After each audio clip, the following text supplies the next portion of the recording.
You know, it's you love it as a film fan going into a film you have high expectations for and being satisfied. What I love even more is going into a film that I don't think is going to appeal to me and I come out loving it. And John Carter was one of those films. Now, when you get these sci-fi action films, quite often the emphasis is on the narrative, it's often on the action, on the context.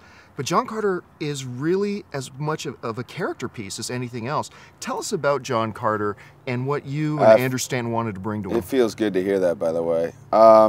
So thank you. Yeah, it goes to that first meeting with Stanton.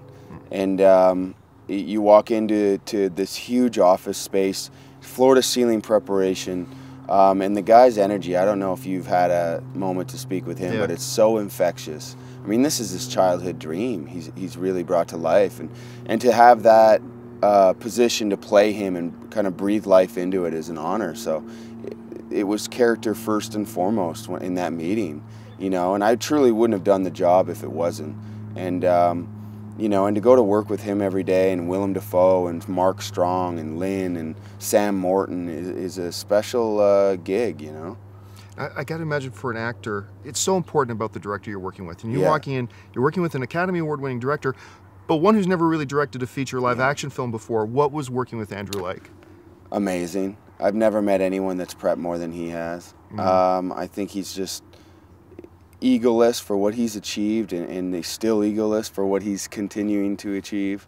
I just, you know, we're dear friends, and I think that's important as well. You know, you go to war together for 8 months, and you still want to work with each other after, and it says a lot, you know.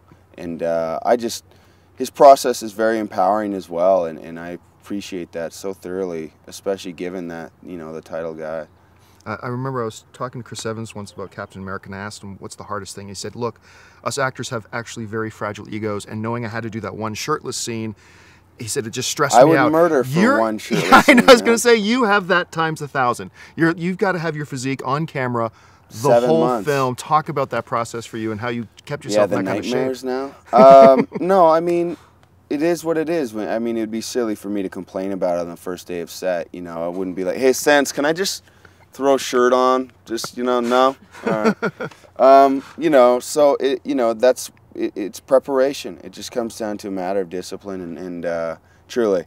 And so, you know, you don't make it a big deal. No one else will, I feel. And I think it's truly part of the character as well. What he did quite brilliantly in the film, and I only figured this out in the when I was in London doing the wardrobe, was he's like, just remember where you are aesthetically with your wardrobe is where you are emotionally. Wow. So he really breaks John down when he gets to Mars and builds him back up. Neat. Well, listen, I enjoyed this film so much. We are excited about it, and we can't wait to have it on AMC screens. Cool. Thank you so much.